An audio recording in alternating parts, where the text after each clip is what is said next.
Sorry for that. We were experiencing a bit of technical difficulties, but we are back. Thank you so much for your patience. Good afternoon, everybody, and everyone in Grenada, Carriacou, and Petit Martinique.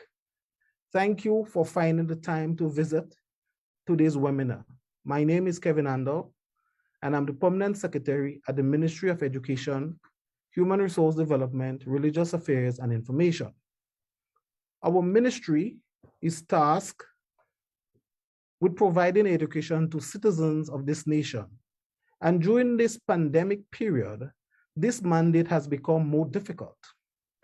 As a ministry, we have also recognized the role of parents in the education of their children and how challenging it has become. The ministry is committed to ease the transition from face-to-face instructional mode solely to a blended mode of instructional delivery. The ministry has also recognized the challenges faced by parents in regards to coping with the pandemic and also balancing between your everyday duties and that of assisting your children in remote learning. As we recognize Mental Health Awareness Day today, it is important for us to understand that these challenges would not be bared by you alone, but we are with you together, striving to deal with the issues at hand. Now I'm going to ask you if you can see and hear us very well. That is important. And I notice that persons are saying yes, they can. Thank you for the feedback. I would also want to quickly go through some points to note so that we'll have a seamless webinar experience. In order to minimize the disturbance in this webinar, we're please asking of you to communicate only in exceptional cases in the chat. And it is important to keep your mic muted.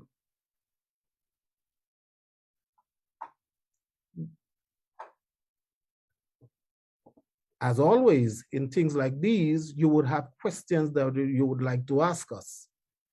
We will address the questions during the Q&A session. In case of any technical issues, please give a signal in the chat and we will strive to resolve it quickly. Let us move into the presentation.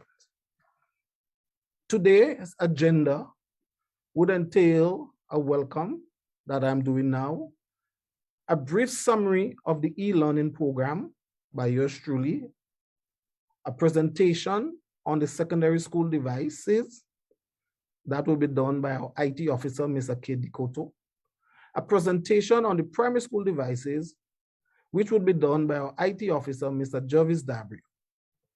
Then we are going to proceed into the section of caring for the device, where both presenters, Mr. Jervis Dabreo and Mr. Kade De Coteau, would present. Yours truly, the moderator, would present also to you an aspect called the contractual obligation of parents in regards to the e-learning device. Then we're going to have feedback on questions posted in the chat by the panelists, and then we're going to close. I hope you enjoy today's webinar. It is started to be very interesting and very enlightening. As we proceed, I would endeavor to present to you an overview of the e-learning program.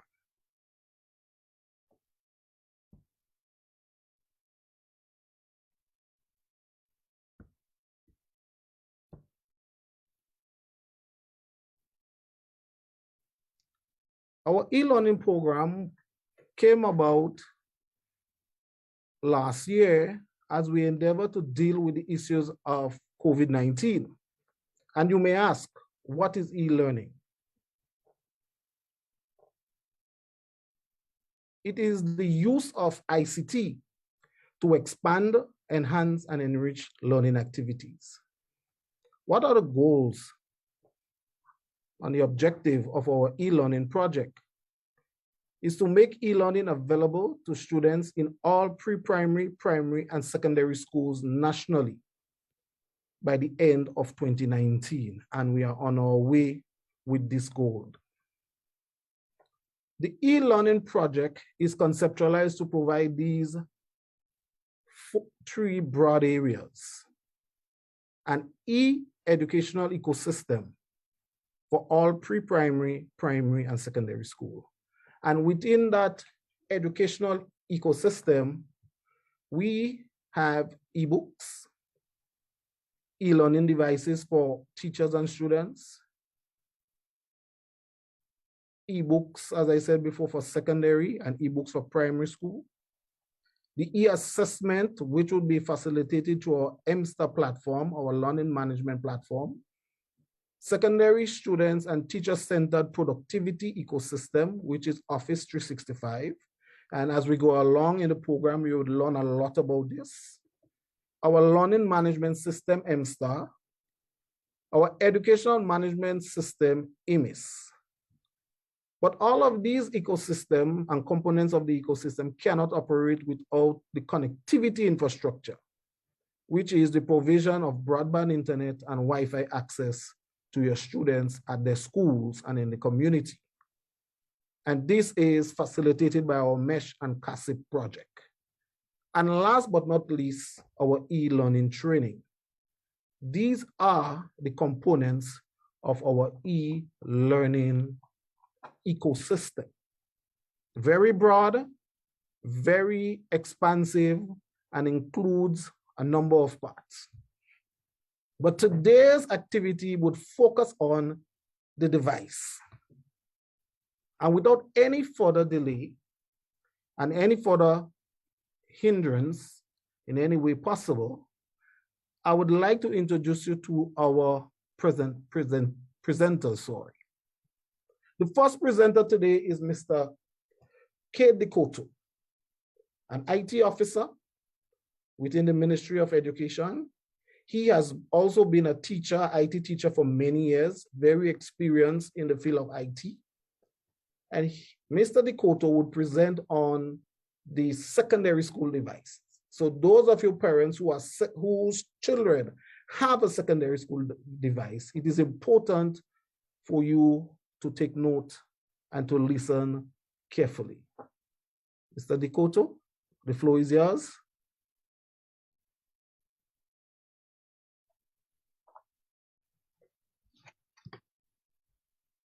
Thank you, PS Andall.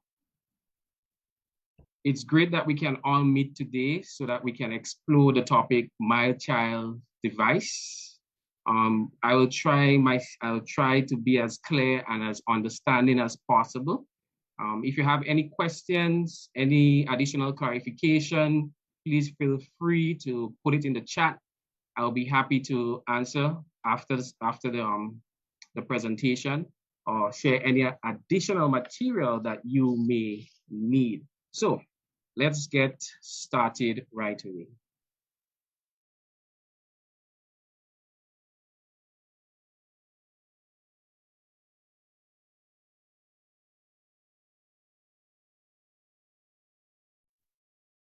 PS Andall, could you give me a cue here? We're seeing you, we're ready. Okay. Notes, no? Yes. Yeah, switch your view. Yes, so you switch your view. Okay, thank you. Yes. Right, thank you.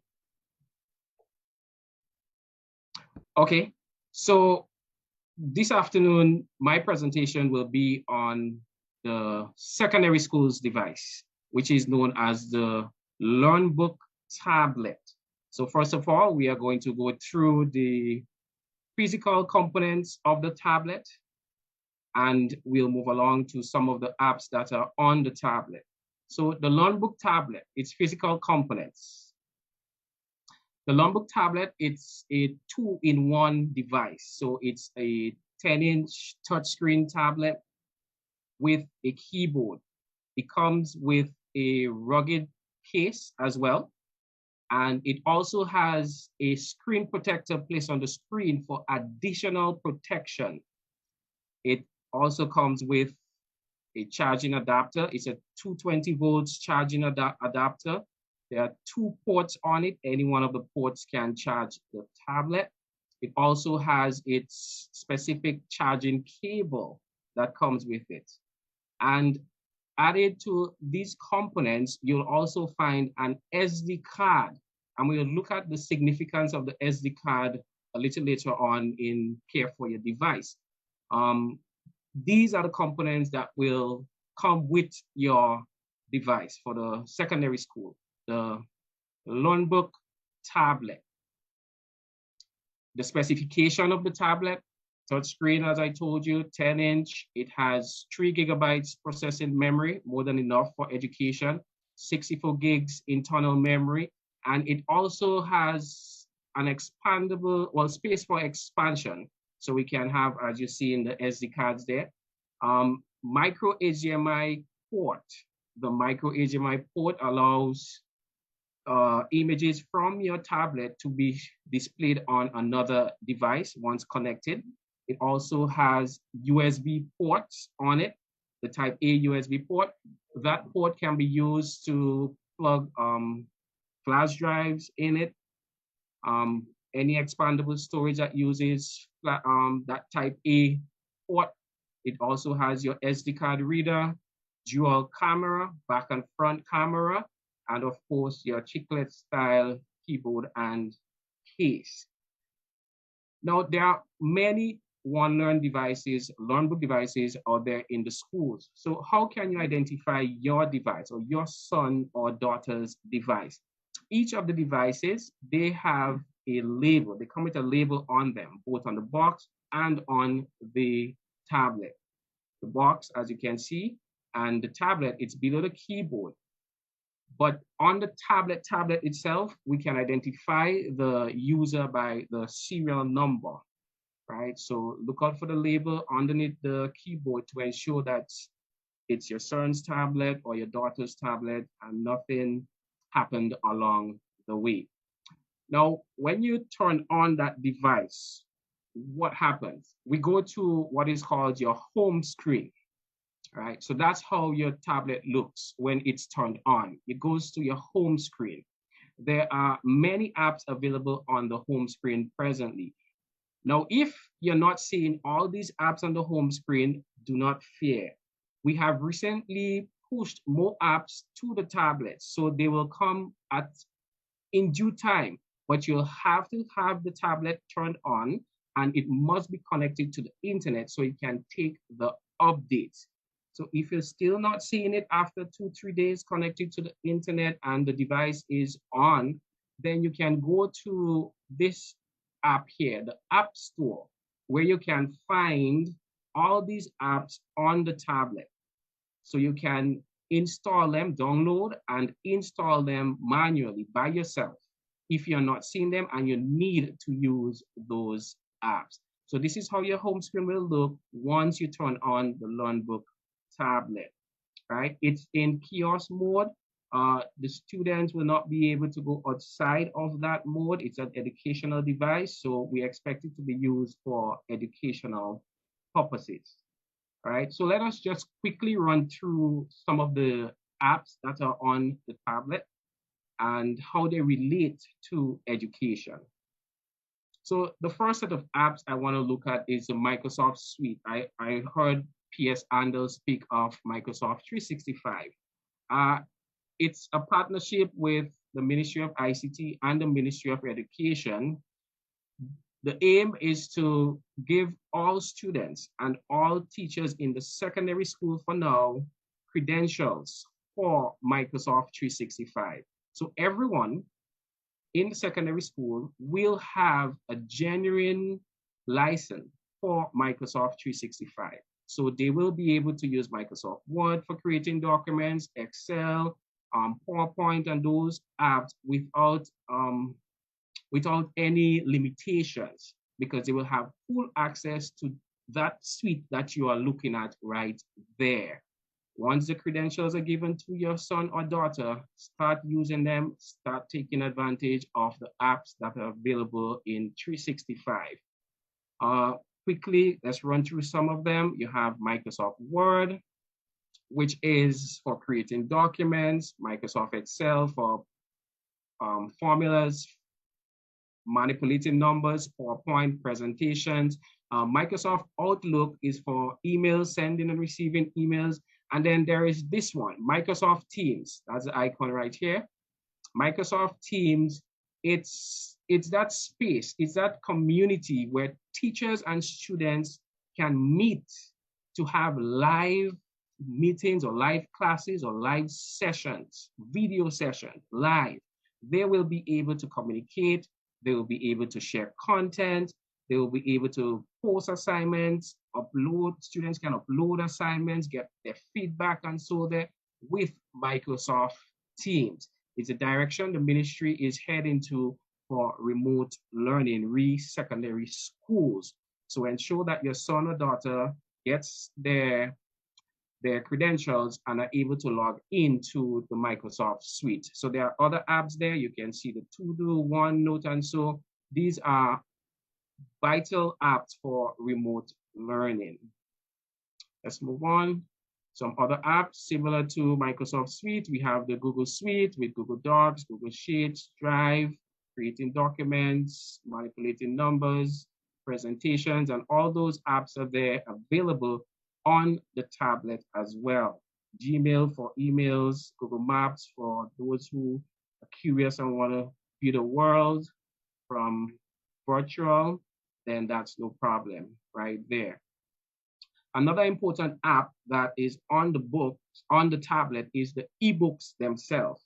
So the ebooks, how can we access the digital books that are placed on the device for consumption? We have to use the LearnBook app. This is the icon right here for the LearnBook app. This is where your son or daughter will gain access to all the books that are available to them. And the books are not just digital flat books. They are interactive books. They have videos explaining hard concepts. There are images, colored images. There are quizzes, activities that will keep your child engaged throughout learning. It's a book with a difference, right? So encourage your son or daughter to start using the LearnBook app, explore the books, explore the content, move ahead of the teacher, learn concepts on their own. It's the LearnBook app where all the books can be accessed on the tablet. All right, quickly move on. We have web browsers. So there are 2 web browsers presently. We're exploring to add more web browsers to give persons more options to go or connect to the internet. So presently there are Google Chrome. You can download Brave from the App Store if it's not there. And you can use the internet to do your research, get your homework done, access websites, and so on, e-learning. Other apps you'll find on the tablet, you'll find your Zoom on the tablet, the Zoom app. We have dictionaries on the tablet as well. You can also find YouTube app. We recently updated the YouTube app, so it's working fine right now. We have the VLC player where downloaded videos can be viewed at any time, PDF readers, iExcel, Kahoot, which is an interesting app for interactive learning and quiz and so on. Khan Academy, where students can just go learn from a wide range of topics with videos, explanatory videos online. Wikipedia, Encyclopedia, TED Talk, and we are, as I said, we are also exploring to add more apps to the device so that it can be more usable by the students. Some other app that I want you to remember, there is the file manager. So when a student using a USB flash drive, they can use the file manager to access their content on the app, on the device, sorry. And remember the App Store, you can go there to find all the apps that are not available on the device presently. you can use the App Store. I will advise that you try to download and install one app at a time and ensure that you are connected to the internet, and keep it connected to the internet until the app is downloaded. What you may find happening, you may have a passing error if you lose internet connectivity, or if you shut down the tablet while the app is downloading. So keep it on, ensure that it has power. And that's your Learnbook device for you. It's a 2-in-1 tablet, keyboard tablet. That's it right there. So thank you so much. PS.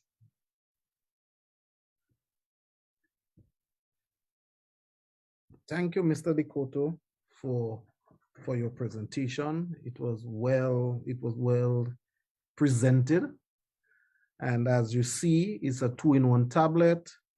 It has many apps that you can use for your child's remote learning and in-class learning when we are back in that mode. But what is interesting is the variation, the different apps that are available for your children to improve their learning. And that is very, very good. Thank you, Mr. De Coteau, for such a wonderful presentation. Now we are going to proceed, and I hereby invite Mr. Jervis Dabreo, who will present on the primary school devices. This device is presented in such a way, in a different way to that of Mr. De Coteau. Mr. Jervis Dabreo would do it live, and that is emphasizing the variety that we have at the Ministry of Education. It is this passion of life, the spice of life. So, Mr. Dabreo, please proceed with your presentation. All right, good afternoon, everybody. Nice of you to join us. I'm going to run through this. If you have one of those devices in your house, grab it, maybe call your boy, your girl, son, daughter, your ward, and have them, at least see and hear what is going on. Because even though, they're the ones using it, parents need to be aware of what is on there. And some of them may not quite be too aware of the power of some of the things that, we've placed on that device. So first off, the primary school device, it is a Lenovo tablet, about 10 inches thereabout, in a rugged case. And I think those of you who have it have seen it. It's a stylish gadget. The young ones, they have gotten. It did not come cheap. And, I want them to really treat it as something that is valuable. It is to treasure it, to take care of it. And when we get a little further on in the program, we're going to talk about care of the device. So what I'm going to do now is just walk you through the applications that are on here. And I'm going to single out a few things that I think you need to focus on as parents and as boys and girls as well. So on the primary school device, we have just a little over 50 different apps on there. If for whatever reason your device does not have about that number, you need to get in touch with us. Call the help desk, 440-2737, extension 27122. That number, I'm sure you'd get that later on in the program as well. And just let us know, hey, I've had this device for a while and all the apps are not on there. There are a few reasons why you may not be seeing all the apps. Mr. De Coteau explained what may have happened with the secondary school devices. A similar thing may have happened with the primary school device as well. The device, in us rushing to get it out to you, we were not able to wait and put all the apps on there. Bearing in mind, we've constantly been updating and adding new apps to that device. So if you got the device, let's say in March, and you just had it on a shelf, then naturally, when you turn it back on, you're going to be missing some apps. If you have not connected it to the internet in a while, again, you might be missing some apps. And if it was off for an extended period, even after you turn it back on, it may not accept the apps because that job came to the device did not respond, and it is just sitting there as an error. Nothing is moving from our command center to that device. Give us a call so we can get all those nice apps on there for you. So as I said, it's just about 50 apps on there. I'm going to focus on some of the issues that have come up in relation to apps on the device. So I'm going to start with the first one. Some parents have said, you know what, I do not see a browser on there. I know we are creatures of habit. We kind of like Chrome, so we expect to see Chrome on the device, front and center. But not all the devices may have Google Chrome on there. Some may have it, some may not. We had some challenges with that earlier on. So if you do not see Google Chrome, you're going to see my favorite browser. For privacy and security, Brave is the browser I use on my mobile device. That browser is there. The experience is not that different from you using Google Chrome, apart from it being a bit more privacy oriented. So you have the Brave browser right there. You can, just use that. For the parents who may have invested in a Bluetooth headphone or headset for your child, in order for you to get connected, we have the Bluetooth manager there as well. So that little app right here, you will be able to turn on your Bluetooth, and of course, you do your pairing, and so in there you notice it's actually picking up some of the Bluetooth devices that are on in my home. Now I gotta get rid of that real quick before you take a screenshot of it. All right. Next up is the brightness application. Now, I am big on privacy, security, but I'm also an advocate for digital well-being, especially with our children. Now, the brightness setting, mommy, daddy, I need for you every now and then, especially when the lighting, wherever the little ones are using the device, if the lighting is not that good, it's not that bright, just check and ensure that they do not have the screen up too bright. So that's where you go to do that. Just peep. How would you know if it's too bright? Well, the screen should not appear as a light bulb when you factor in the light around. So if it is, it's so bright that it appears as though it is a flashlight, you need to turn it down a little bit. The idea is for you to match the light from the screen with the light that is going on around. So the brightness brightness setting, make sure you familiarize yourself with it. Boys and girls, yeah, pay attention to that. You may need to adjust it from time to time. Moving down, we have quite a few other games, apps that you can play. Fish School is a pretty nice, fun one. I love Lexica. Yes, I do use that, and I have fun with some of the games. There is nothing wrong with a grown man painting, even though it's not with crayons on paper. So I use my little coloring book from time to time. Yes, I do. There are apps there for all the different levels within the primary school. And even though the children may not be using it actively now,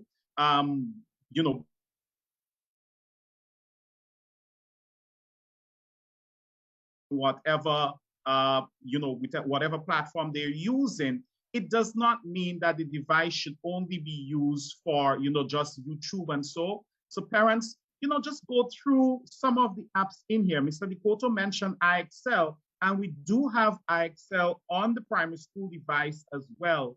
You could go ahead, you could set up a free account, all right, and have them do their little maths, do their little English and so, lots of little things they could do for the different grades. It is going to help them. So when we do go back to school as normal, they're a little bit of advanced, they're keeping up the pace and so forth, and we definitely want that. Now, in terms of reading and so, there are a couple apps on here that can be leveraged. So the Book Fusion, that you can use that, and you can access books outside. Now, there are no books on the primary school device yet. Those are coming before too long. But for the parents who, maybe you have an Amazon account, you have Kindles and so forth, so you have access to the Kindle books. You can actually set them up here, and with Book Fusion, you can access some free books as well. So please, just pick up the device. It's connected. Play around with it a little bit. You have your little one right there, and you'd be amazed at how many fun and educational things you can do. On here. The dictionary, I don't believe any app should any device should not have a dictionary on there. I remember when I was young, growing up, we used to just take the dictionary and read through it, looking for words, so we could use them in our communication and so forth. So you could encourage them there as well. John, you have to learn a new word today, all right? And have fun with it, with them, challenge them so they learn something there. Now, in terms of the communication between the boys and girls, the students, and their teachers, we do have Zoom. Well, Zoom is king right now on the primary school devices, again, because Teams, while it is going to be rolled out to the teachers in the primary schools, we're not there as yet. So they have their Zoom. Now, I have to admit, some parents have been complaining every now and then they get kicked out of Zoom. It is something we are actively looking into as to exactly what is causing that problem. And I promise you before the end of this upcoming week, if it is a little update or so that need to be pushed to those devices to sort that out for you, that is going to happen. But still, just call in, let us know, hey, John Smith, Zoom keep post closing, and we'll see how best we can sort that out for you. All right. Now, in terms of you connecting to the Wi-Fi, so I said you have Zoom. You also have Teams on there. All right. Teams is right here. All right. In terms of connecting to the internet, some people are accustomed. You just swipe down on the notification area and you tap on Wi-Fi, long press on it, and you get in there. Because of how the devices are locked up, how it's protected. And again, it is an educational tool, first and foremost. So yes, they can watch YouTube for their entertainment purposes and so, but understand it was given not for PUBG, not for Free Fire, not for those things, although I have seen several devices where people have tried putting those on there. I'm going to say straight up, it doesn't make sense wasting your time installing those apps on there, because in most cases, you will not be able to access them anyway. What is going to happen, you're going to use up a lot of the internal storage. And when that happens, it is going to affect the performance of the device. So it's not going to move as snappy as it was moving before. So I strongly advise, don't do that. There are lots of things you can do with the device without, you crippling your experience by trying to get around some of the security measures we have on there. Now, I cannot shut up without addressing for the schools that are using Remind. I know some parents have been having a little bit of issue with that. I have to address that before I jump off. So let me look at that now. I did say communication. I spoke about Zoom. I spoke about Teams, but a lot of the schools have been using the Remind app. And I know one of the complaints we've been getting is, hey, I'm on there, but I'm not able to access the work.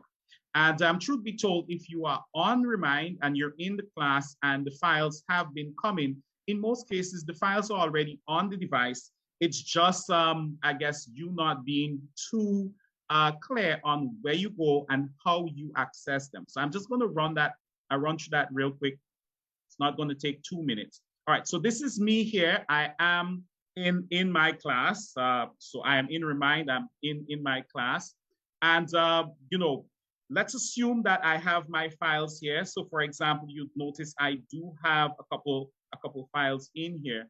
Now, what I should mention, we pushed an update about 2 weeks ago, and that took care of issues with the PDFs. So I know early, some people were unable to open the PDF files if that is what was sent from the teacher, you will not have that problem right now. As a matter of fact, if a PDF came and you tap on it, it is going to open just like that, no problem.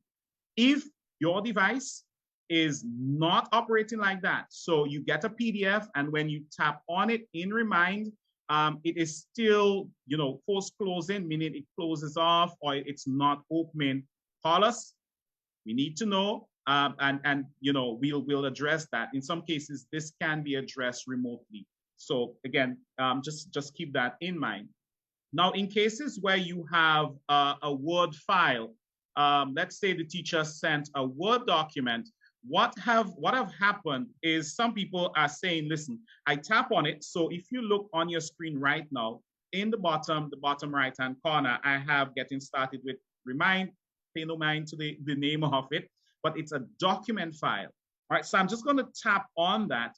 And what happens? The browser will open. All right. Now, if when you got the device, you set Chrome as your default browser, that is going to happen. If it's a case where maybe you had Brave set as the default, you have the power to do that. All right, whichever one it is going to open the browser. And what happens in a case like that, the file actually gets downloaded. So that file is being downloaded. It should be done by now. I can tap on the 3 dots, check download, see what's going on here. And if you see just above, that file is downloaded. Now, where do I go to access it? All right. Now, you need to just go back out. So I'm home. And you find the Office app. That's an app that Mr. De Coteau mentioned. It's on the secondary school device. Now, there is no Microsoft Word and Excel and so on the device as separate apps. We have one app, an official app from Microsoft that does everything in there. It's like a one-stop shop when it comes to these files that we normally handle from day to day. So I'm just going to open the Office app. And I go to the top right-hand corner. There is that little folder thingy there. I tap on that. I say I want to find the files on this device, and I want it from downloads. And when I search in here, you would see, well, it's downloaded a couple times because I keep doing this in different sessions. Getting started with Remind, I tap on that, and you see the little Microsoft Word thing opening up there, and it's going to open. I can go through that, see what Miss Asa sent. I am going to actually complete it and send it back. Now, one word of caution here, boys and girls. Listen to me, all right? Yeah, pay attention. Once you open the file, Miss Asa is going to know that you actually saw it. So you're not getting away with that. I didn't see it. I'm not sure what is going on. And you'd have to come up with another excuse. And I do not want you getting in trouble with your teacher. So please, you open the app, you see you have some work there. Just get it done as quickly as possible and then get back to playing outside and dirtying your clothes and stressing your parents out a little bit because you put some stain on it. That's creativity right there. That's you having fun. That's you being physical. All right. So I think that is basically it in terms of the main apps on here, some of the challenges that people have been having. Now, in terms of you accessing MSTAR, you will do that through the browser. There is no app for that. If your school is using Google Classroom, it's the same thing, or Edmodo, you will do that through your browser. And I'm saying your browser, whichever one you decide to go with, I am recommending that you lean towards Brave. But that's basically it. Just one last thing before we jump off, and that is the Wi-Fi center, all right? So where do you go to control the Wi-Fi on the device, to connect to a new Wi-Fi and so forth? Again, the notification area that you're familiar with, it is not as easily accessible as you'd find on a regular device that is unlocked. This is a normal device. It is just locked. So on a regular device that is unlocked, you go to the Wi-Fi center. You see it in the bottom. It's just to the right of VLC. I'm just going to tap on that.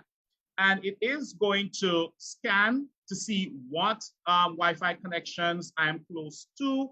If you're not seeing the Wi-Fi connection, the network that you're close to, there is that little icon right next to the gear icon. That is for you to refresh. It is going to refresh, and you are now able to just tap on the SSID, the name of the Wi-Fi. you will get to enter the password and so forth. If I tap on this, it is going to tell me to connect. I can forget. No, I can't show you that, because if I do, I would lose the ability of actually having this live sort of demonstration. And I think that is it for me right now. I am going to come back when Mr. De Coteau comes on to talk about how we care for the device. I really want you caring for it.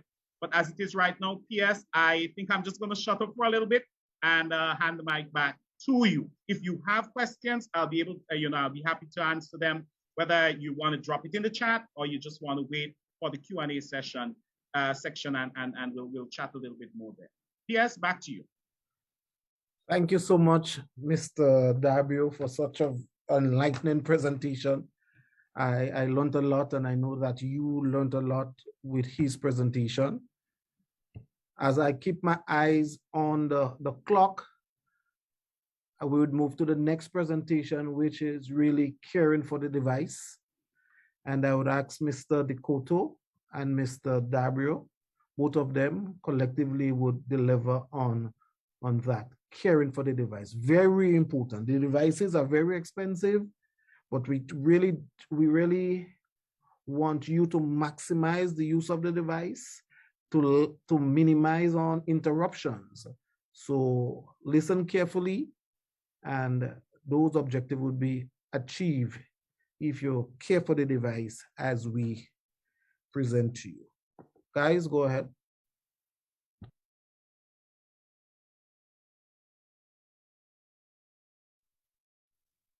I think Mr. De Coteau, you're muted. Unmute, De Coteau.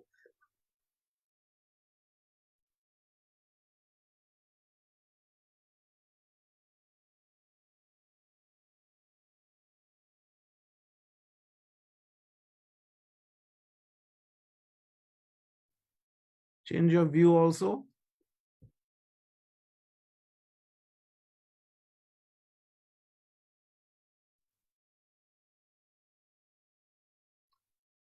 All right. Okay. Thank you again, PS. Just had a little technical glitch. It's important that we, our parents, understand how to care for the device. The devices, they are very expensive, and we would like them to last long with few maintenance as possible, less interruption, ensure that your child has the device working all the time. And one way of doing that is to ensure that we care for it as much as possible. So what Mr. Dabreo and myself will do, we will explain some of the ways we can care for the tablet so we can extend the longevity, less maintenance, and ensure that the device works well all the time. So one of the first steps we want to speak about is drinking, eating, and keeping food and liquid next to your device. Some of y'all may say, nah, you could put your drink next to it. Listen, accidents can happen. Even with your little son or daughter next to the device with liquid, accidents do happen. So we want to stress as much as possible to keep food, drinks, liquids away from the device. When liquid gets into the device, maybe the one-learn tablet or maybe the Lenovo tablet, it can damage the circuitry, short circuit the device. Food, crumbs get into the ports, can also cause little animals to creep in there and short circuit the device. And what? No device. Device may not be working for a while. And then we may have financial obligations in those cases. So we want to stress to avoid eating and drinking next to the device. One thing I know Mr. Dabreo will speak about is the hands, the greasy hands touching the devices when you're eating with it as well. So we want to avoid those things. And if food fall into the device, the keyboard or so, you may want to use one of them air cans to blow out the food between it, or you may want to wipe it out with a microfiber cloth or so, right? Mr. Dabreo, want to add to that? Yeah, I just want to say, in addition to what Mr. De Coteau mentioned, because of the fabric nature, the inside of the case for the primary school devices, the greasy hands, and so it is going to, mess that up. And I've seen that over the last couple months. So please, it would be nice if they rest down, eat what they have to eat, and so forth, because it's going to be quite a bother to clean it. Mr. De Coteau did mention you can use a microfiber cloth, but really you want to use something that is not going to leave a lot of pieces of thread and so on there, something that is not abrasive, so it's not harsh. You do not want to use your jeans to wipe it. But the short of it, listen, just don't have them eat or drink close to it. Accidents happen, and it could be a costly one in this case. So in short, keep food, drinks, liquids away from your device, technically. Yep. All right. Yep. Okay. So let's move on to the screen. Caring for the screen. It's so ironic that the screen is like the main part of the device. This is the part we use to interact with the device. We swipe, we view it, and unfortunately, it is the most fragile part of the device, right? If your screen is damaged, you don't have a device. So what should we do? We should try our best to care for the screen of the device so that our device in general can last long. So let's look at some ways we can care for the screen. Avoid placing heavy objects at the top of the tablet. Some persons may put it in their book bag and put it between books, or rest objects on top of the tablet.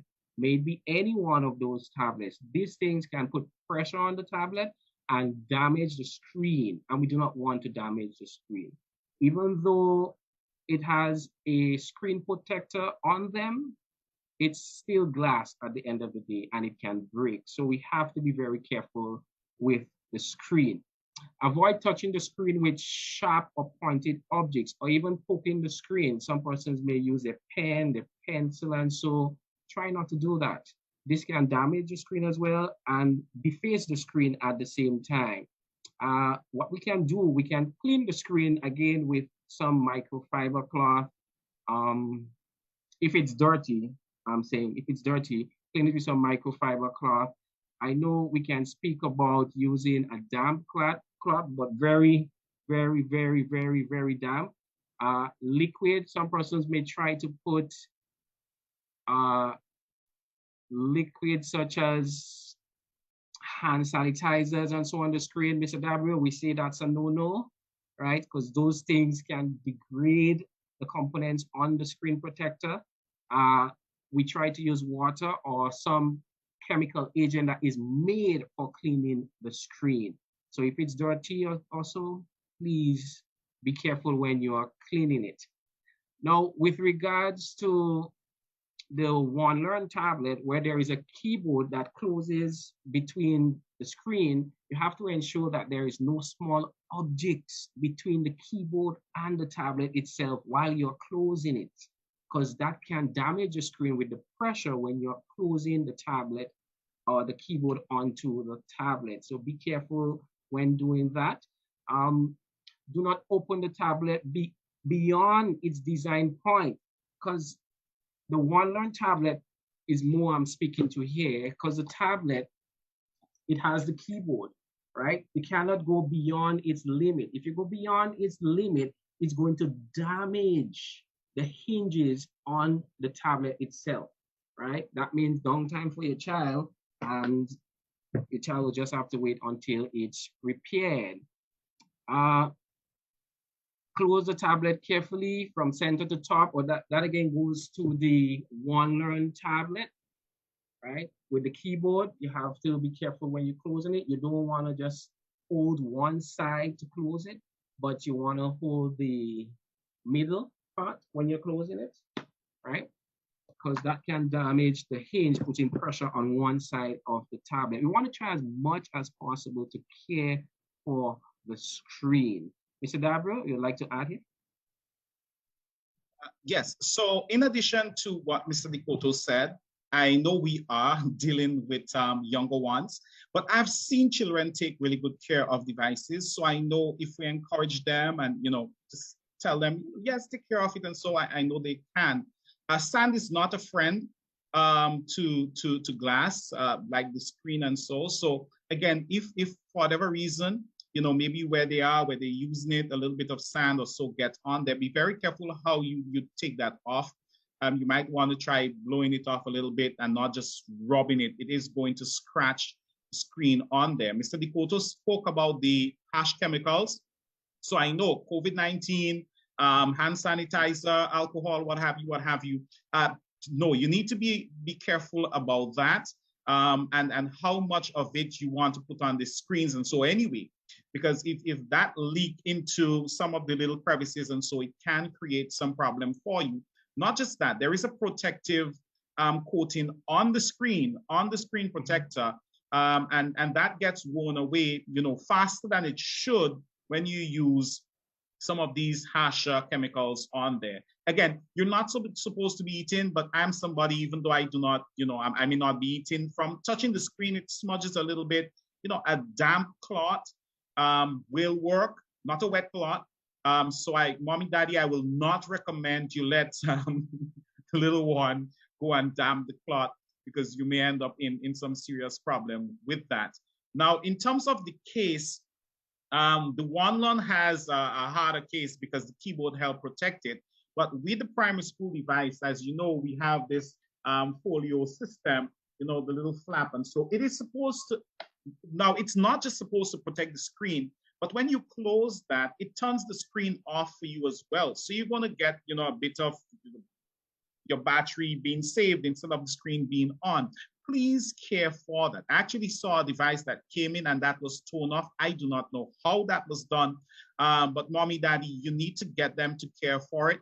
I know from, just them touching it, it is going to get a little dirty and so forth, but that is supposed to protect the screen.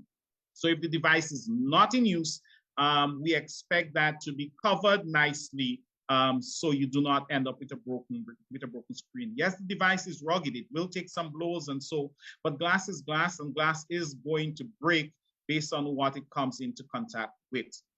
Back to you, Mr. DeCoteau. Right. So it's important that we take care of the screen. For me, it's like the most important part of the device. Right? Right. Right. Now, there are ports on the devices, and we have to be careful when we're using the ports on the devices, right? So when you insert and remove any storage device or any cable on the device, we need to do it in such a manner to avoid damaging the port, right? So you have to be careful when you're inserting or removing components or parts that you're going to plug into the tablet. We don't want to damage the tablet. Sometimes when we have cases where persons forgot to remove the power cord and put it in the bag, broken power cord, right? Leave a USB flash drive in the device and store it again in the bag. The flash drive broke, and in turn, it broke other components on the tablet. So we have to try to avoid leaving things connected to it. And when we are inserting them or removing them, be careful, right?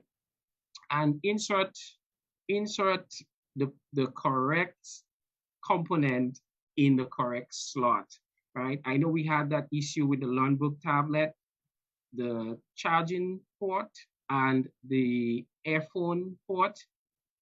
They're circular, so persons were using the charging port for the earphone port.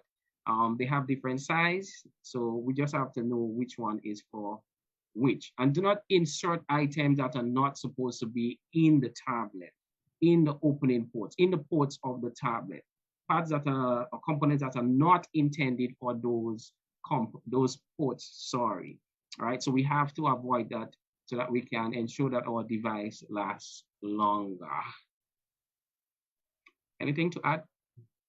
Yes. All right. So I want to point out the cable, the charging cable that comes with the Lenovo tablet, it is a Type-C charger. What that means is it doesn't matter which way you put it in, it will fit. All right. Now you still need to be careful. So you would notice I am holding the charger just on the hard part, not on the cable itself. So boys and girls, when you're going to charge the device, it makes sense to hold it, the hard part just outside of where the metal connector is when you go to insert it in. And when you're going to take it out of the device, don't hold the cable and, tug on it. Again, same thing, hold that hard part and remove it. Note, if there are different types of phones, older phones and tablets and so in the house, the charging cable may be different, all right? It will not work. A Type-C device requires a Type-C cable where you're able to put it in, up, down, it doesn't matter, it's going to fit. But you need to still take your time when you're inserting it and when you're removing it. I have seen cables come in that have been damaged. And I don't know, I think it's black magic because I'm not sure how they're being damaged. And these cables, they do cost a bit. So mommy, daddy, you do not want to have to fork out money to pay for something that should last a very, very long time once it is properly cared for. So again, it's a Type-C cable. You could put it in any way, but I think how you insert it and how you remove it is going to play a key role in terms of how long it lasts when it comes to you and the ports there. You do have a headphone jack up at the top. And that is, you can't possibly mix that up with the charging cable. Things like the micro SD card slot, and so these are buried inside of the case. And as it is right now, it is not something that parents should be accessing. As a matter of fact, even if you put it in, you're going to have some issues in terms of accessing it based on how the device is locked down. But understand, you doing that, you will be voiding the warranty. You'll be, breaching the contract that you signed, and PS will speak about that in a little bit. So De Coteau, back to you. Right. So I just grabbed the cable for the one learn at the same time. It's not Type-C, right? It's like a regular power cable, and it's the same process when you're inserting it into the tablet and when you're removing it. And that's like a general guideline, Mr. Dabreo, to your phones, or your computers at home, your laptops at home, right? So I think the parents are getting a win-win situation here. Yeah, do haul it out. Take your time and remove it. All right. So we're gonna move on to a very important care, I should say, with regards to power. With regards to power, the battery on the devices, right? Charging your tablet. We just spoke about connecting your tablet and so. Charging your tablet. Keeping the battery power at least 40% and above all the time. It's very, very important when it comes to the life of your battery. We advise against overcharging the tablet, leaving your tablet overnight, charging all night. We advise against that. Overcharging can decrease the lifespan of your tablet battery, and we do not want that. Persons may use their tablet until it drains down to zero and may even leave it there without charging it for a number of days. Now, this is very unhealthy when it comes to any tablet or portable device. What can happen is that the battery may go into a state of sleep and may never wake when it's drained beyond zero, right? Mr. Dabreo can explain that some more when it comes to the devices that we have. And then what happens? Your device wouldn't turn on. It would not turn on if you do not maintain the charge on the battery of your devices. It's so important that you keep the battery charged at least 40%. at all time. That's a topic we can spend a lot on, Mr. Dabreo. And I know you're eager to speak on the battery, the battery here on tablets in general. Yes, so just to jump in on that, Mr. De Coteau mentioned the deep sleep. It is a problem that we've seen with some of the primary school devices where the battery, it went dead and it stayed dead for an extended period of time, maybe a couple of days, a few weeks. For some people, they picked up the device, put it on the shelf, and a couple months later, when they realized they absolutely need it for remote learning, they pulled it out and it wouldn't charge and so forth. To avoid that, please, please, please, please do not allow the device battery to get that low. Now, I understand from regular use, it happens and we're dealing with children here, but you need to get them to a place where they understand, because it tells you, it is going to throw up a notification on the Lenovo tablet, the primary school device, letting them know, hey, the battery is on the 20%, all right, it's on the 15%. I have seen devices that are at 1%. Last week, I had to help a parent out remotely, and when I started the process, the device went off on me because when I started, it was at 7%. That is not healthy for any battery. It's not just about the OneLearn tablet or the Lenovo tablet that we've given to the students. It's about devices in general. So whether it's your phone, a tablet you have, a Bluetooth speaker that you've been using, or headphones, it doesn't matter. Try as much as possible not to have the battery drain too often. I know it happens. And at the same time, lithium ion battery, it does not like being in a constant state of being fully charged. All right. So don't have it on that charger whole day, whole night, just because you do not want it to go down. One of the things I have seen as well, especially when remotely assisting people with the device, is the device is being charged. So it is on the charger. I can see it's on the charger on the system, and it is in use. That is not a very good idea, because what you have here is, one, the device battery is going to be heating up because it is being charged, and you using the device is also going to add to the strain on it, and heat and batteries do not go well together. All right. As a matter of fact, the hotter it gets is the faster it dies. That is why you do not put the device to charge in the hot sun. You do not want that. You want it in a place where, the little breeze and so could blow over it. That sort of thing. You don't put it under a pillow and you have it charging and so forth. Don't.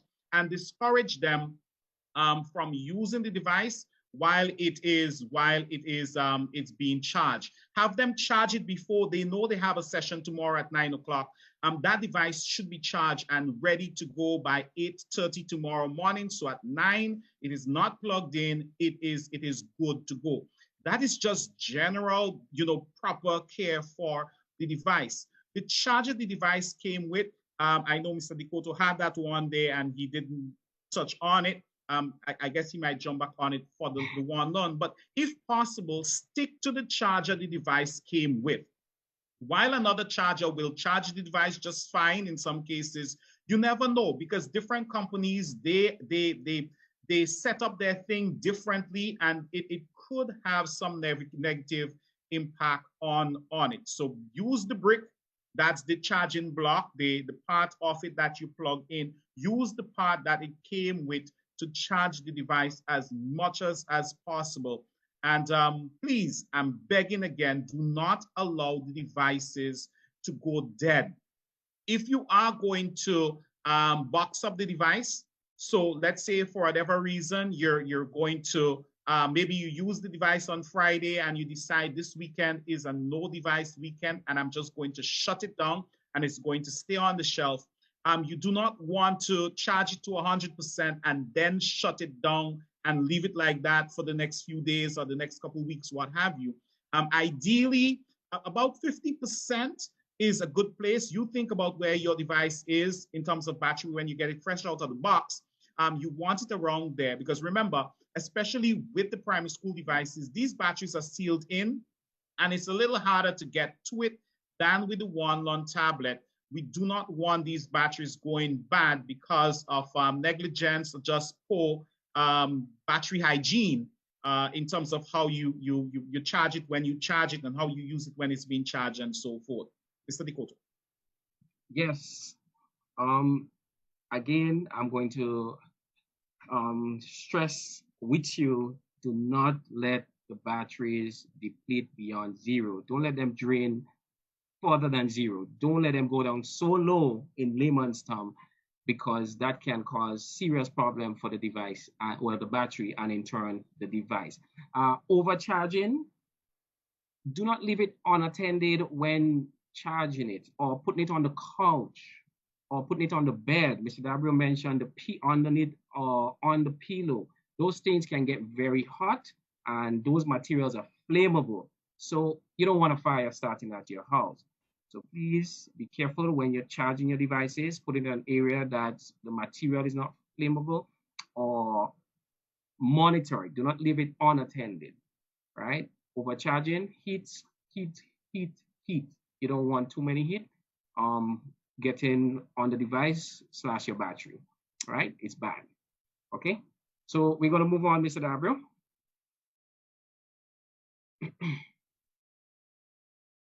Right? Always carry the tablet in its protective case. We spoke a little about that at the beginning. It adds like an extra bit of protection on the tablet.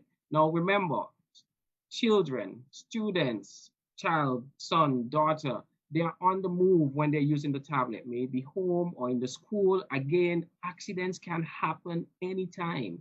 And if it's not in its protective case and it falls on some object or it falls on its face, it's glass. Remember, it's glass. It's going to crack. It's going to break, right? It's going to damage a tablet. And we do not want that. That is one reason why the Ministry of Education invested heavily in getting protective cases for the tablets.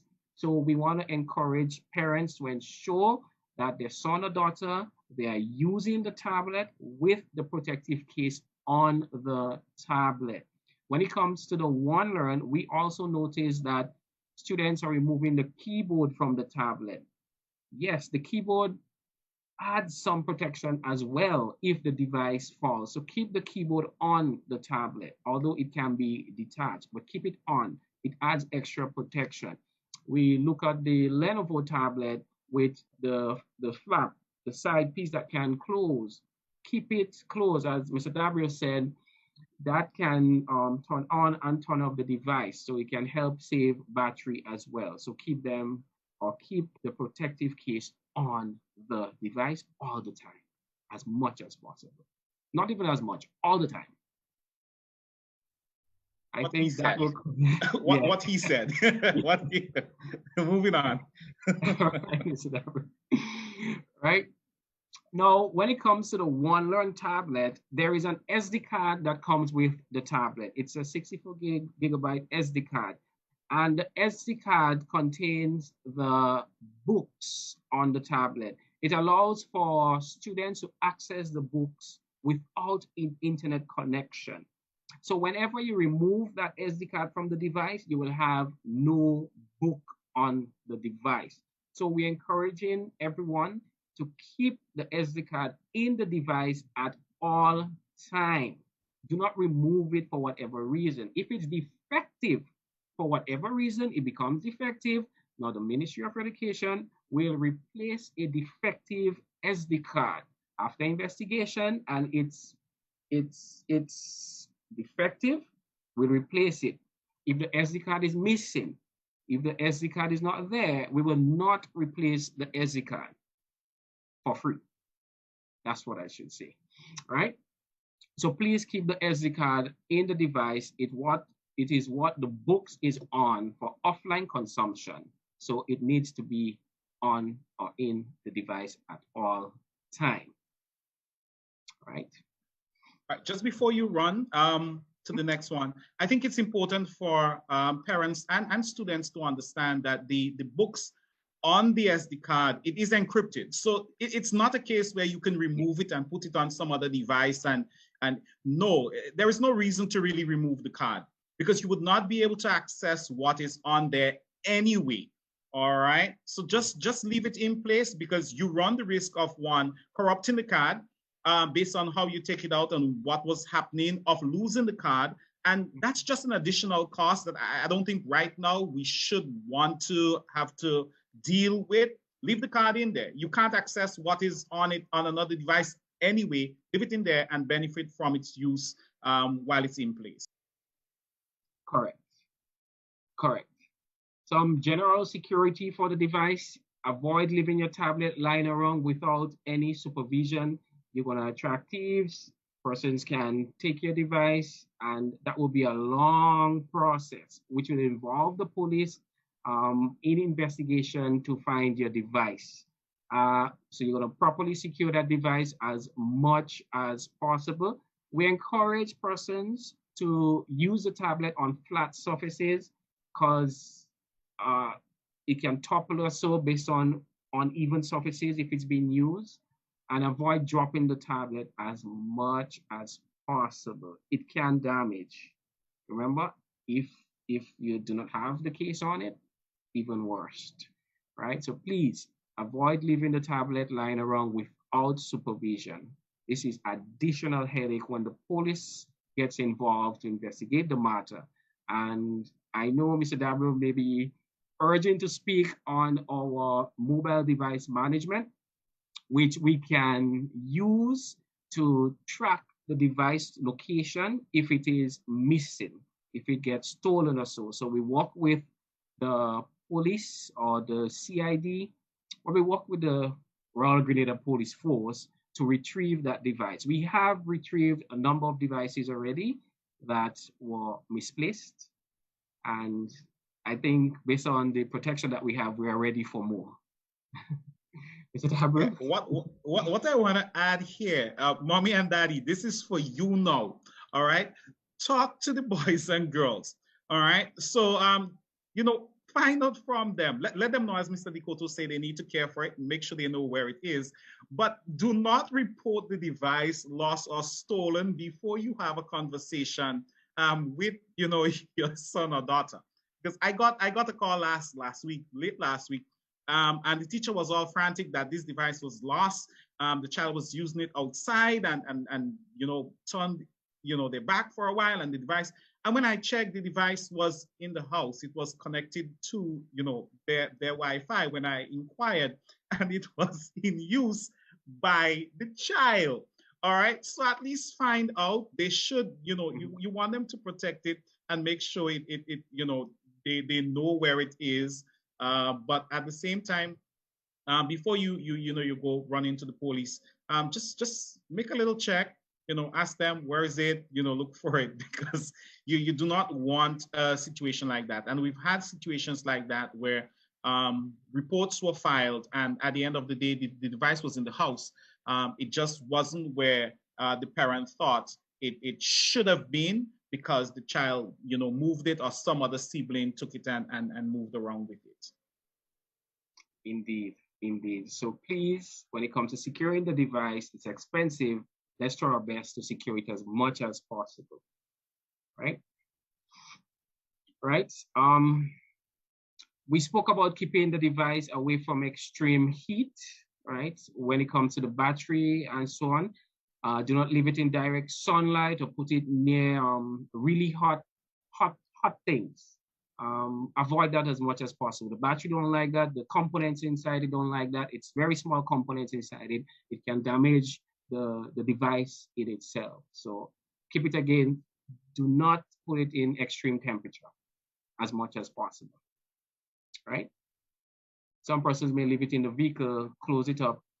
One, it's gonna be very hot if it's a hot day inside your vehicle, and two, you may attract thieves at the same time. So you might have to pay for a windscreen or a glass and may have to pay for a device. So that's one we have to be careful about too, leaving it in vehicles.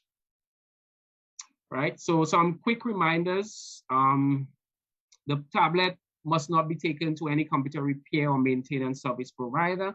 The Ministry of Education is solely responsible for repairing the device. So please do not take it to anyone else for repair. Do not tamper with the hardware or try to repair it yourself, right? Please do not deface the protective case, nor the tablet with any marking of any sort.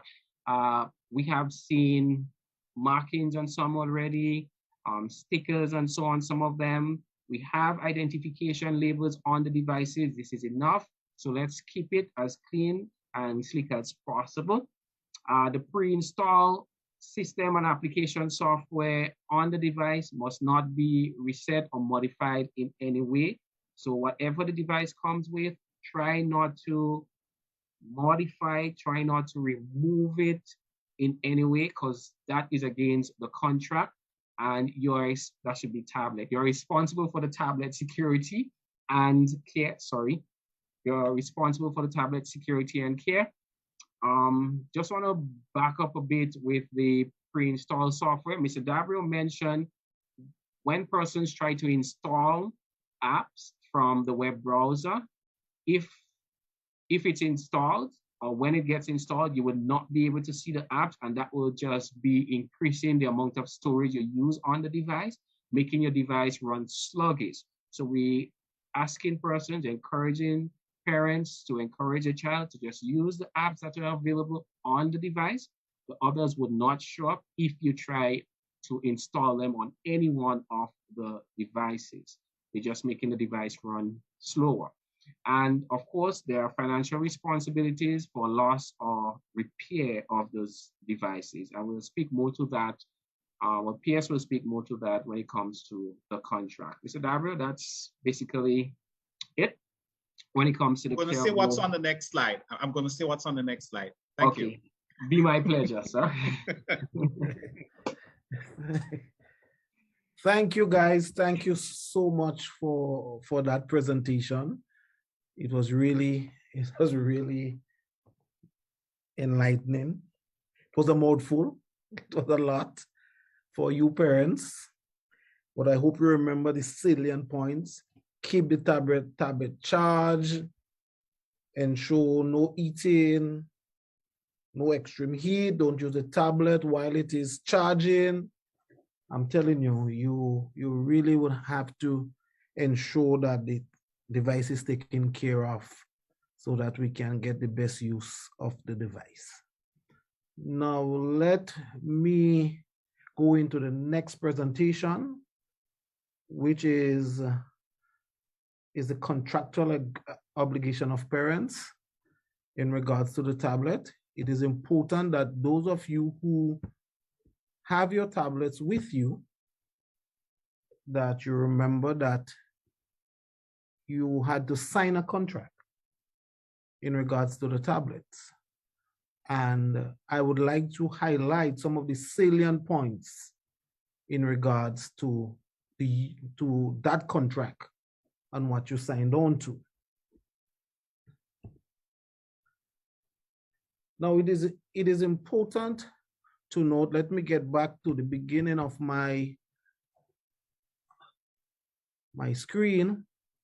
It is important to note that there is a contractual agreement between the parents and you students, parents / students, which are term users, and the government of Grenada in regards to the use of the devices. It is important to note that the agreement is between the parent and the Ministry of Education. The e-learning device, and I want you to keep that in mind, is and remains the property of the ministry and is being provided as an academic tool by the Ministry of Education to the child, the ward of the undersigned, which is you, the parent, and the undersigned is referred to the user. Now, you as parents would say, I am not the one using it. However, it is your child, but your child is a minor. And because your child is a minor, there cannot be no legal obligation on their part. So the legal obligation is resides with you, parents. So it is important that you understand fully your obligations and what should be happening in regards to your child, the ward, in using the use of the tablet and the care of the tablet.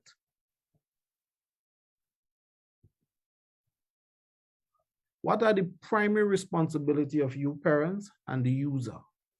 The primary responsibility, and it's highlighted, the primary responsibility is the e-learning device security and its care. And Mr. Dabreo and Mr. De Coteau dealt with that in detail. So the security of the device, you should keep the device secure. And the caring of the device, you should care for the device. So that these are the primary responsibility of the parent and the user in regards to the e-learning device.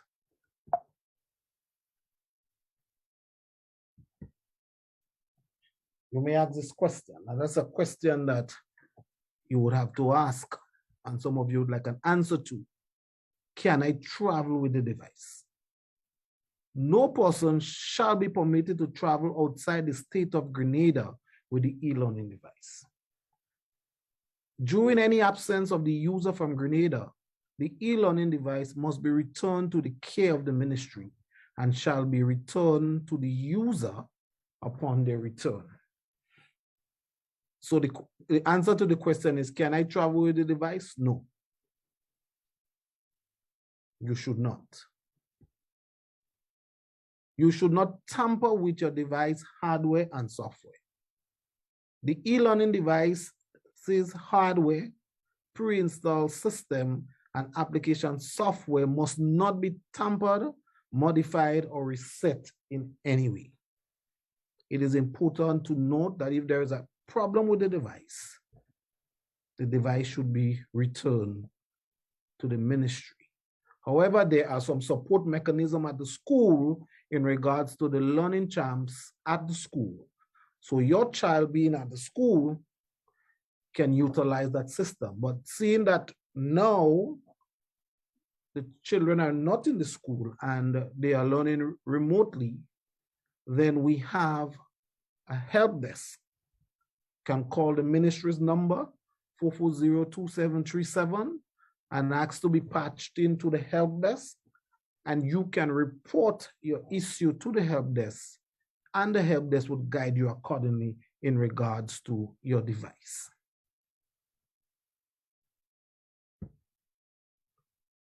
What should I do if my device is damaged or lost? The user will report to the ministry any loss or damage of the e-learning device within 24 hours. The ministry maintains the right to investigate the circumstances surrounding any loss or damage to the e-learning device. Report, report, report. Subsequent to the report, investigation to determine the circumstances. It is important, parents, that you report within 24 hours using the help desk facility in our present situation, the children being home. But when we return to face-to-face, then you utilize the e-learning champion mechanism at the school for reporting. In instances where the e-learning device is lost or damaged from the intentional and or malicious act of a party other than the user must report this to the ministry and the Royal Grenada Police Force. Within 24 hours of such loss or damage, the user shall also submit to the ministry any subsequent police report pertaining to the matter. In the instance when if the device is lost or damaged, there is a reporting responsibility on you, the parent, to report it to the ministry and the Royal Grenada Police Force within 24 hours of that loss. And whatever report that the police would give to you, it is important that you submit that to the ministry also. If the e-learning device is lost, damaged, or the pre-installed software is modified, and upon full investigation, it is determined that such is the result of deliberate actions or negligence of the user or any person so authorized by the user will assume full financial responsibility for the repair and or the recovery of that learning device. The ministry would repair, but there is a accountability committee that will be set up by the ministry that would include the technical persons at the ministry, as well as an independent person, that they would sit and look at the report in regards to the device and the circumstances surrounding the loss, the damage, or the modification. And that committee would make a determination if that action was deliberate or negligence.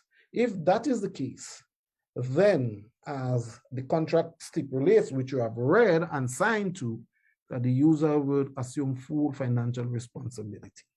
The committee would, in its report and recommendation, would use the pre-approved financial listings for the different parts that would have to be replaced, and that would be conveyed to the user, parents, you the parent, and the necessary arrangement will be made for the payment for the repair.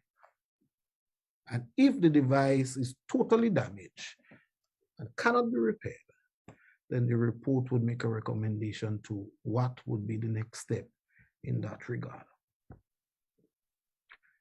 As I said before, all determinations will be made by the committee established by the Ministry of Education. What are the fees associated with the device? The user agrees that after inspection of the e-learning device, he or she would pay a registration fee on behalf of the student as follows. EC $50 as an annual payment. If the fee of EC $25 was not paid for physical textbooks, or EC $25 on an annual payment if the fee of EC $25 has been paid for textbooks. What happens to the device at the end of the school year? The e-learning device shall be returned to the ministry at the end of each academic year for mandatory software upgrades, system inspection, and maintenance, and shall be returned to the user for use in the new academic term.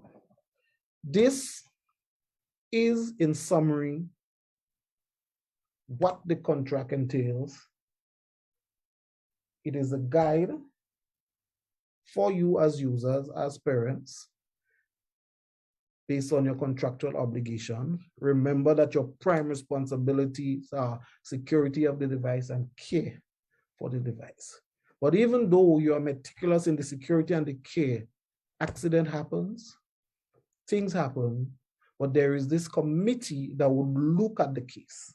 There will be due process to examine the circumstances surrounding the loss, the damage or modification, and a determination will be made.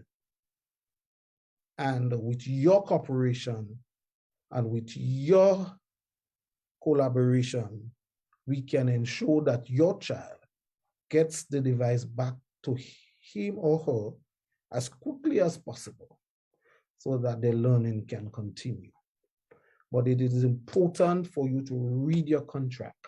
It is important for you to read your contract and share the content of it with your child in the best possible way so that they know that the device belongs to the Ministry of Education and it's on loan to them through you for the academic learning. It is important for that to be conveyed. It is important for you to agree and to adhere to that so that we can really provide meaningful education to our students, and that the devices that we have purchased, which are quite expensive, would last for a very long time. So So that is in my presentation in regards to the contractual obligation. And now I open the floor. I thank you for your patience. I thank you for your participation and your listening. And now we open the floor for questions from you.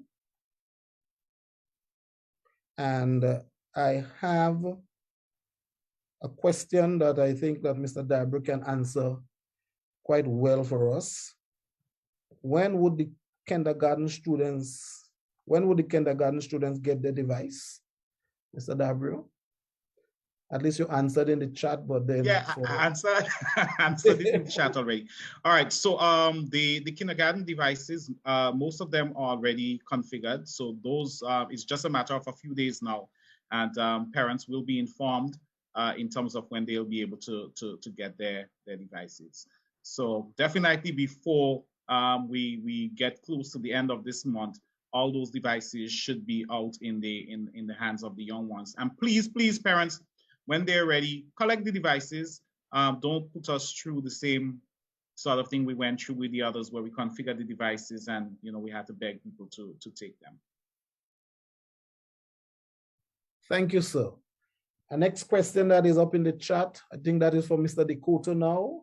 The camera, the loan book camera. Yes. So we are having some challenges with the loan book camera while using Zoom. The camera works despite, right? The company, Fortuna Peaks, they are working very hard to resolve that issue. One of the challenges they are having is pinpointing which devices are having the issues. So a lot of teachers are calling, but when asked to just give us the serial number or the name of the students with the issue so that the company can use their devices to resolve it, we don't get the exact names, but we are working to resolve it as soon as possible. Thank you, sir.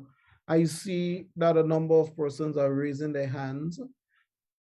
But let me say to you, because of the webinar nature of this, we would not be able to facilitate voiced questions. So we are asking persons to type the questions in the chat and we would answer that for you. So Nicole and Linnell, if you can type your question in the chat, we would be willing and able to assist you in attending to this. Now, those of you that are having issues with the device, other issues, and you're having challenges, type in your queries and concerns in the chat. You can utilize our help desk function, and I'll just repeat it. The number is 440-2737. Ask for your concerns to be forwarded to the help desk. You'll be forwarded to the extension, and your issues will be logged. And we'll try as much as possible to address that issue. We have done that in the past. We have addressed a number of issues remotely. We have asked persons to come in and bring in the device, and they have gotten it, and they were able to leave with the device at the same time. At the ministry, because of COVID-19 and the protocols, we are striving to have contactless service delivery, but we have assisted a number of parents remotely with the device and solving the problem. Some of the problems are just software issues. Some of them are just simple issues that the IT and technicians can address immediately. But I would ask for you, if you have issues, to put it in the chat so we can answer you this afternoon. Mr. De Coteau, you have something to add? Yes, based on the question in the chat, persons can call the help desk and leave the name of the student. The name is fine. The name, school, and form is fine. We don't need the serial numbers. We can get that. And you can hit me a message in the Zoom now with the name Miss Ellis, and we can get that resolved.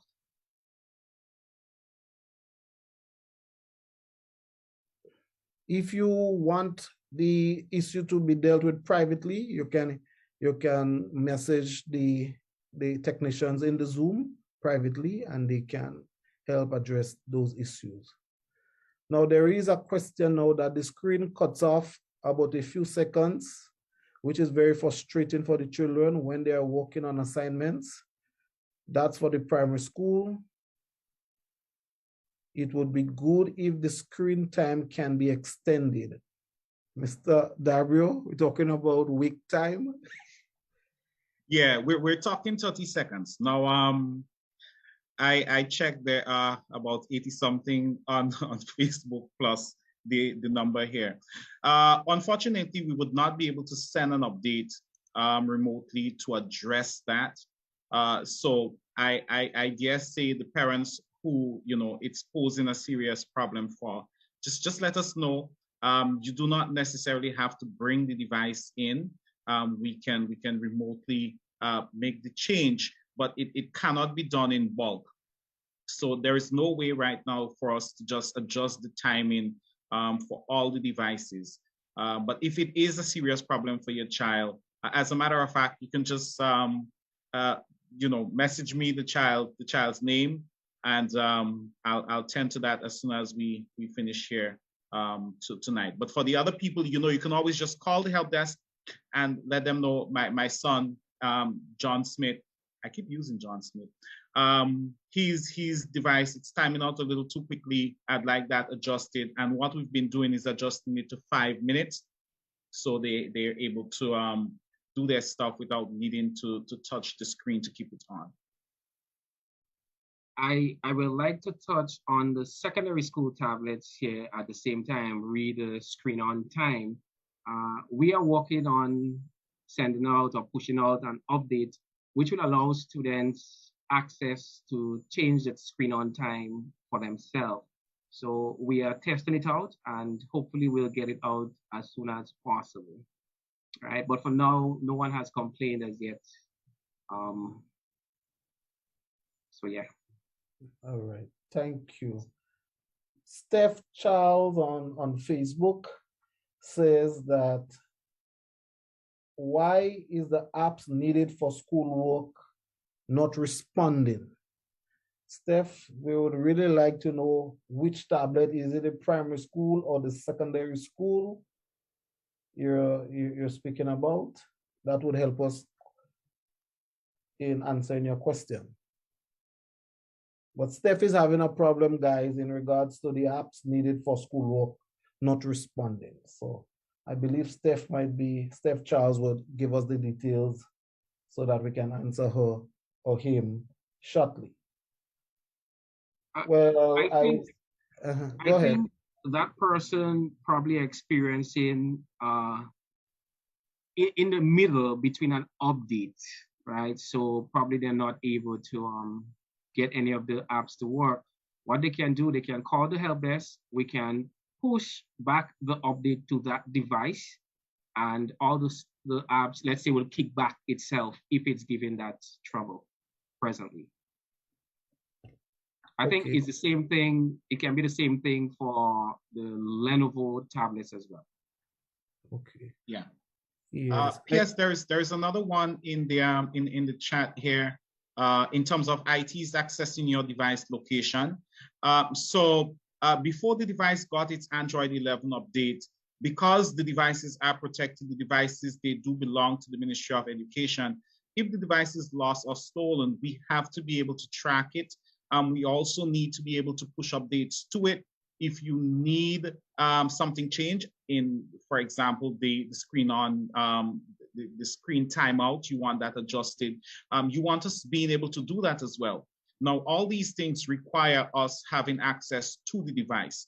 So once you got the update to Android 11, it is going to give you that sort of persistent notification from a privacy standpoint, letting you know, hey, whoever the device belongs to, in that case, it is the Ministry of Education, we know your location, and the different apps that do give out that information or log that information, it is going to tell you that. It is not something we've been able to turn off. I know it does not, it's not constant, but when it, you know, it comes on, it can be a little annoying, but that is what is happening there in terms of our ability to track the device and to give that remote support should you have a problem. It makes sense being able to track and monitor and not needing it than needing to track and monitor and not being able to do that. And that is just how the devices are configured currently. And it's along the same line, even though the question was not asked, you will find that the Bluetooth, even though you turn it off, after a while, it is going to turn it itself back on, especially if the device is rebooted. That is going to happen. So it is just the device letting you know that we are able to track it, we're able to monitor and so forth. And again, it is so we can give the remote support when you need it and find it should you lose it or have it stolen. All right. So on Facebook, Precious JJ said, why updates to app, especially Zoom, is done during the remote classes? It is frustrating. Guys, they're getting updates during the classes, and that can be frustrating. Okay, right. So there are a couple of things here. One, the parents may complain to the teacher, and the teacher, for example, would send the stuff. If it's a case where I have to give some level of remote support, I try my best not to do it when the device is in use. But there are instances where I may, I get up early, so I check the device and I realize, okay, this is what needs to be done. So I push the update to it, knowing when the device comes on and it's connected, it is going to apply the update. Hoping that the device is turned on and you know, before 9 o'clock when the device is going to be used. And I think in some instances, people wait right up to the point when they need to get into the class to actually connect and so forth. And you may have some issues with that. But in the case of major updates, the last major update that was sent to the device, to the primary school devices, that went out about just a little after 4 a morning. But yes, I have gotten that complaint, and moving forward, the plan is to only push major updates to devices either late in the evening or on the weekend. And we've already started informing teachers and so the champs that, you know, you have an update coming, this is what is going to happen. It should not be something that happens very often. So if you had a one-time sort of thing, that is what may have happened.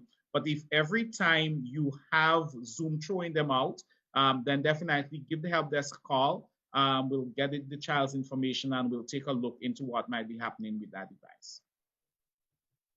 Right, I wanna add to Mr. Dabreo there. For the secondary school devices. Now, we did a major update about 2 weeks ago, right? And because it's so many devices and persons connect to the internet at various times, the updates don't just happen as soon as it is sent, right? It happens when you turn on to the internet, and then it happens based on the server, how many devices it can send the updates to at one particular time. So it happens at varying time. That is why some persons don't get the updates as yet, and some persons receive the updates already. Now, who haven't gotten it as yet, they are still in the queue for receiving the update. And it can occur, I don't want to say at any time, but yes, at any time, based on internet and the server from which it is being pushed from. So those updates, bear with us. What we may have to do is inform the school or parents when those updates are being pushed, the major ones. I just want to say to all of you, and I know that this remote learning is a new thing for all of us. Matter of fact, it's a new thing for the ministry. And we are really learning. There are a lot of lessons learned. We are working with parents, with teachers, with students. We are receiving feedback, and we are tailoring our operation to suit so that we can give you the best service possible. I can say to you that in Grenada that we are indeed blessed that we have all of our students, only the kindergarten and the Form 1s. And as of Monday, the Form 1s would start receiving their devices from different schools. The principals and staff of those schools would inform you as parents regarding to the schedule when you would collect. So you wait on the principals of your respective schools to inform you, but we are going to start as of tomorrow. We are not going to be distributing the Form 1s devices at the ministry. It would be at a school level. So please don't come to the ministry and say, I'm here for my Form 1 student device. It would be at the various schools. So you keep your eyes on your WhatsApp or whatever medium that your principals will be using to contact you, or to send messages to you, so that you would know when the devices will be ready for your child. For the KGs, as Mr. Dabreo said, in the next few days, we are going to start that. We also have a number of parents who have not yet collected devices for their children in the Form 1s, in the Form 2 to Form 5s in the secondary school and in various classes in the primary school. We have been out there before the month of September and October about 3 times at the different sites, and we have been redistributing devices to parents. We have seen a great uptake, but we still notice that there are a number of students out there not having a device to use. So we are encouraging parents, when the dates come, the schedule is posted and the Google Sheets are open for you to book, for you to collect the devices for the rest of the forms, not the Form 1 and the KGs, that you do that. It is important. The devices are here. They are available for the students, and we really want to ensure that the students are provided with those devices. It is important that you know that. We are closely approaching the end of this session, and as the moderator, I would like to thank these 2 able gentlemen who really went deep into a number of the issues to make it clear to you parents. I know it's a challenge for some of you. That is why we have these webinars. Spread the word to your colleagues, spread the word to your friends that we, the Ministry of Education, every Sunday for the month of October from 5 to 7 p.m. we'll be having webinars for parents on different topics. I want to thank you so much, those of you who came on, those of you that participated and asked questions. It is indeed a pleasure interacting with you. Remember, next week Sunday, 5 p.m. to 7 p.m., we are going to discuss the topic, the next episode in the series, remote learning during COVID-19. So we are going to explore the whole aspect of remote learning for you as a parent. There's a number of challenges. Some of you have to balance between your jobs and managing the children at home and their instruction. There are a number of challenges, psychosocial, physical, lack of resources. We want to approach this webinar next week at the level of parents, looking at the issues that you face and providing tips and things that you can do to make that process a bit easier. I want to thank the GIS. I want to thank all the technical people in the background who have made this webinar possible. And to thank all of you all over this beautiful island of ours as we collaborate and partner to deliver quality education to our students. So without any further delay, keeping you any further, because I know you have to prepare for work tomorrow, I want to thank you again, thank the panelists that presented tonight, and saying, let us work together to provide the best education for our children. Thank you, and have a blessed night. Yes, just one thing before we run off. 3 names were submitted. Nathan and JDL, they're okay. So the adjustment has been made. Kyla's mom, you need to connect that device to the internet so I can sort that out for you as well. All right. So you see how quickly the services are being rendered. Once we get the information, we act on it if we can remotely. If not, we use the help desk function and we get that device back to you in the shortest possible time. Thank you, everybody, and have a blessed Sunday, and let the Lord be with you for the rest of the week.